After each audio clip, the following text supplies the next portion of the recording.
रहे हैं, सो तुम ब्राह्मण का वेश धरकर जाओ और उनका पता लगाओ। यदि वे बाली के भेजे हुए दूत हैं तो मुझे इशारा कर देना, मैं किष्किंधा पर्वत छोड़कर भाग जाऊं। जैसी आज्ञा महाराज।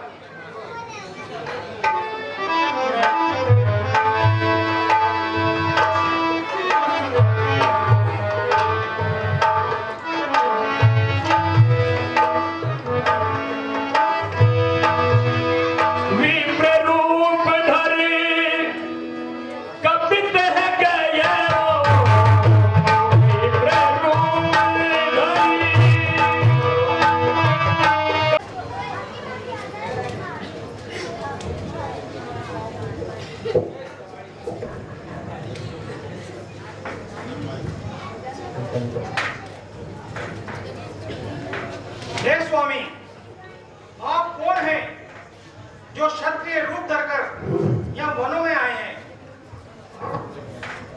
हे तात, विधाता के लिखे हुए कौन मिटा सकता है? हम राजा दशरथ के पुत्र, उनकी आज्ञा अनुसार वन को आए हैं। मेरा नाम राम है, यह छोटे भाई लक्ष्मण है। यहाँ पंचवटी से किसी ने सीता जी का हरण कर लिया है, तो उनको खोजते हुए हम यहाँ तक आए हैं। है जान नहीं जान की बिना, पर खेल रहे हैं प्राणों पर। कर देंगे दुष्ट विहीन पृथ्वी, आशा है अपने वक्त पर।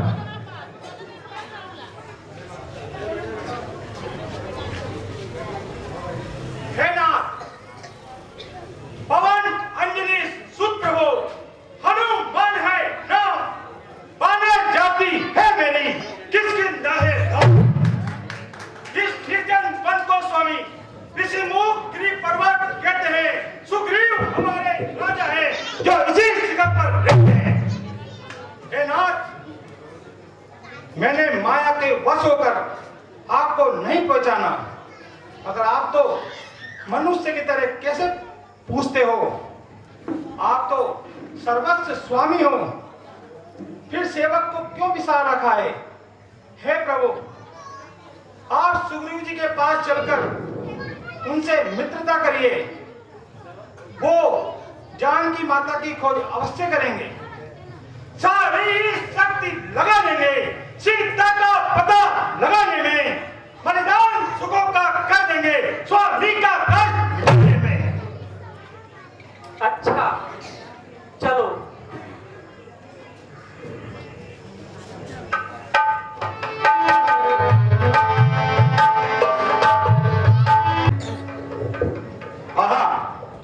मेरे अहोभाग्य हैं जो आपने दर्शन देकर मुझे कृतार्थ किया। देखिए महाराज, यही हमारे स्वामी महाराज सुग्रीव हैं, जो किष्किंधा नरेश हैं, जो अपने भाई बाली के द्वारा बड़ा कष्ट पा रहे हैं और नगर को छोड़कर इस पर्वत पर आन बसे हैं। सुग्रीव जी, मुझे आपके साथ सच्ची सहानुभूति है। मंत्री जी, मुझसे भी तो इनका परिचय कराइए। महाराज, ये दोनों राजकुमार अयोध्या नरेश श्री दशरथ जी के पुत्र हैं। इनका राम और इनका नाम लक्ष्मण है। ये अपने पिता की आज्ञा अनुसार वन में आए हैं। यहाँ किसी निशाचर ने इनकी भार्या का हरण कर लिया है, सो खोजते खोजते यहाँ तक आ पहुंचे हैं। हाँ महाराज, मैं एक दिन इसी पर्वत पर बैठा हुआ अपने दुर्भाग्य पर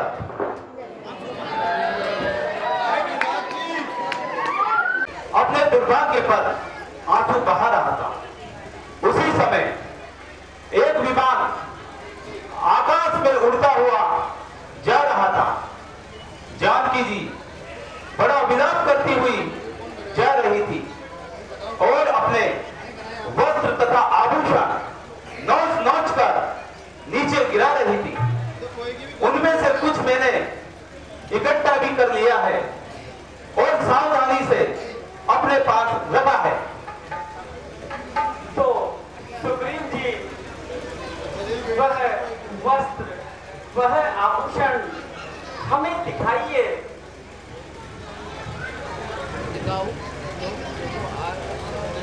लीजिए महाराज। आप ये उसी साड़ी के टुकड़े हैं, ये उसी माला के मोती है, ये उसी हाथ का कंगन है। आप प्यारी, सीधे तुम कहाँ हो? ये निशानी आज दुखों की, इस दुखी के सामने फाड़ कर पर्दा निकल आओ। अपने पति के सामने आप देखो तो सही, ये आभूषण भी सीता के हृदय में कांतिहीन हो रहे हैं।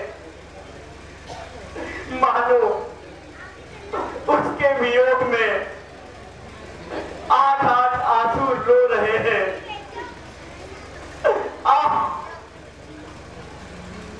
मैं कैसा पागल हो गया हूं, इनको तो पहचानना भी मुश्किल हो रहा है। भ्राता लक्ष्मण, जरा तुम भी पहचानो, क्या यह सीता का ही कुंडल है? क्या बताऊं भ्राता, सिर झुकाता था सदा, चरणों के उनके नाथ में कुछ पता मुझको न था। क्या कान में, क्या हाथ में, नजर मुझको तो नुपुर के सिवा कुछ भी न आता था। वह प्रातः काल उनके पांव सिर झुकाता था। धन्य हो, धन्य हो धर्मावतार लक्ष्मण, तुम धन्य हो। हद नहीं है मान की और ज्ञान किसी मान नहीं। पाल भाभी कह रहे और कान तकते। अच्छा सुग्रीव जी, अब अपनी भी तो कथा सुनाइए और भाई भाई की शत्रुता का कारण बताइए। हे नाथ, एक दिन दानव का पुत्र मायावी रात के समय हमसे लड़ने के लिए आया। बाली और मैंने राक्षस का पीछा किया। राक्षस एक गुफा में जा छिपा। बाली भी लड़ने के लिए अंदर गुफा में घुस गया। हे प्रभु, मैं उसी गुफा के द्वार पर एक माह तक बैठा रहा। गुफा से रक्त की धारें निकली। मैंने समझा बाली मर गया है। ऐसा सोचकर मैंने गुफा के द्वार पर एक शिला लगा दी और पंपापुर चला आया। मंत्रियों ने बिना राजा के राज की व्यवस्था बिगड़ते देख मुझे विवश किया और राजा बना दिया। कुछ दिनों बाद बाली लौट कर आया और मुझे सिंहासन पर बैठा देख बहुत गरमाया और हे नाथ, उसने मेरी एक न सुनी और मेरी स्त्री को छीनकर मुझे घर से बाहर निकाल दिया। उसी समय से मैं इसी किष्किंधा पर्वत पर रहता हूं और अनेक विपत्तियां सहता हूं। मातंग ऋषि के हिसाब से बाली यहां नहीं आ सकता। निसंदेह बाली निर्दयी और दुष्ट है, किंतु तुम कोई चिंता ना करो, हम उसे उसके पापों की सजा अवश्य देंगे और उसे एक ही बाण में यमपुर पहुंचाएंगे। किंतु महाराज, बाली को मारना साधारण काम नहीं है। आपके सामने दुर्गुणी राक्षस का पंजा है, इसको मारकर उसे मातंग ऋषि के आश्रम में फेंक दिया था और ऋषि ने क्रोधित होकर यह श्राप दिया था कि तू जब भी किष्किंधा पर आएगा तो जलकर भस्म हो जाएगा। हे तात सुग्रीव जी, तुम कोई चिंता ना करो, हमारा बाण उसे कदापि जीवित नहीं छोड़ेगा।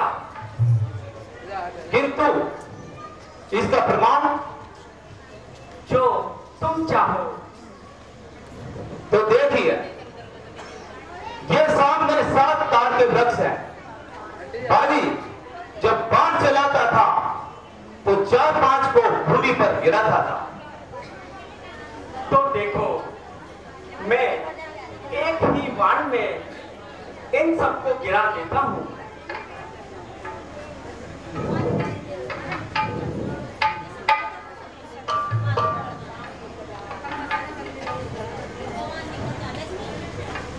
धन्य हो प्रभु, अब मुझे विश्वास हो गया है कि आप अवश्य बाली का वध करेंगे और मेरे कष्ट निवारेंगे। किंतु महाराज, उसे ब्रह्मा का वरदान है कि उसके सामने युद्ध करने के लिए जो भी सामने आएगा उसका आधा बल बाली में चला जाएगा। तब तो हमें छिपकर ही मारना होगा।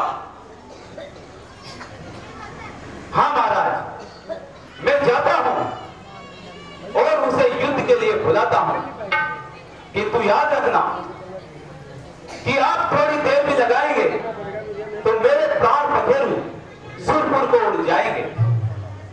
नहीं, ऐसा नहीं होगा। अच्छा प्रभु, सावधान।